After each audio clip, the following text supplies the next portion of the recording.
So as we engage in this conversation about how peace and power, how our inner lives engage with discipleship and how our outer lives engage with discipleship, we're going to look at the outward movement of this idea of the body in discipleship. So we're not just disciples, we're disciples who make disciples. It's not just an inward journey about changing ourselves, it's an outward journey about how we impact and change the world. So how does the physical nature of others help us engage in discipleship? Basically, we meet other people's needs in hopes to be able to share the gospel with them. Let's locate this back into the power aspect, the power of the Holy Spirit to change the world. We've already talked about the proclamation of the truth, evangelism. We've already talked about edifying believers or teaching. We've already talked about missions, reaching the unreached. This week we're going to be talking about outreach to the hurting, ministry or service, taking care of someone else's physical needs. Why should we serve others at the point of their physical need is somewhat a question. If we're just ending up in heaven, if this is all just a physical experience, if there's a spiritual experience, if the physical world has its ultimate limitations, why do we need to, shouldn't we be just about saving their souls and not also taking care of their bodies? We see this story in Luke 17:11 through 9. It might be a familiar story to you. It's about Jesus taking care of the 10 lepers. Now on his way to Jerusalem, Jesus traveled along the border between Samaria and Galilee. As he was going into a village, 10 men who had leprosy met him. They stood at a distance and called out in a loud voice, "Jesus, Master, have pity on us." When he saw them, he said, "Go, show yourself to the priests." And as they went, they were clean. They were cleansed. One of them, when he saw he was healed, came back, praising God in a loud voice. He threw himself at Jesus' feet and thanked him. And he was a Samaritan. Jesus asked, "Were not all 10 cleansed? Where are the other 9? Has no one returned to give praise to God except this foreigner?" Then he said to him, "Rise and go. Your faith has made you well." Did you ever wonder why Jesus healed the other 9? Why did Jesus heal the other 9?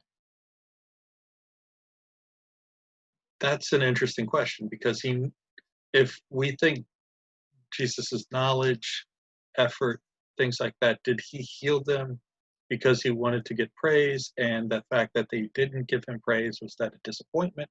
Did he know this full well? Just two simple answers to this question. Jesus healed them because he could and because they asked. Sometimes that's all we need. We need the power to do good, and sometimes we need people to ask us to do good. Some verses from James and John, looking at this. James 1:27. Religion that God our Father accepts as pure and faultless is this: to look after orphans and widows in their distress and keep oneself from being polluted by the world. So this idea is true religion, the religion that God likes and loves, that God praises, is taking care of those who are vulnerable in this time, orphans and widows, and abstaining from things that would pollute us. James goes on to say in 2:15 through 17, suppose a brother or sister is without clothes and daily food. If one of you says to them, go in peace, keep warm and well fed, but does nothing about their physical needs, what good is it?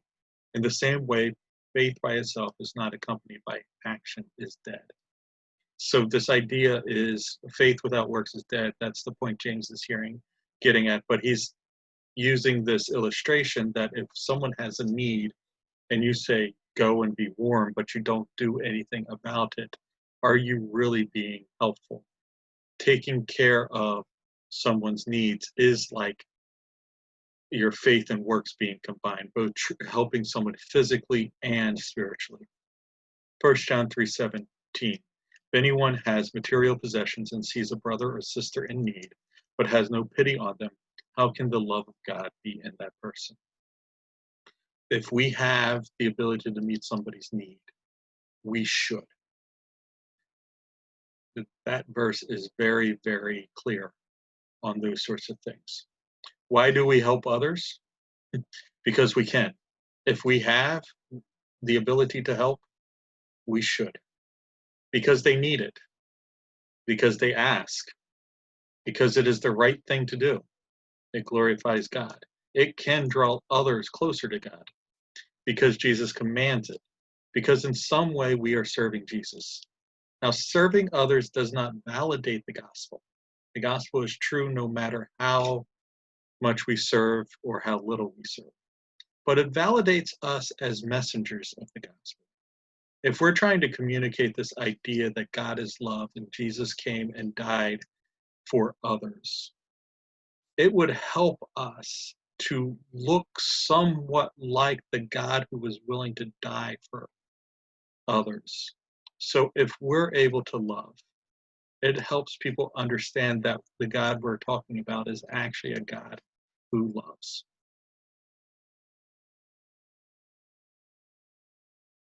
As we look at this, meeting others in the point of their need is a great way to engage physical needs and help us communicate the gospel accurately.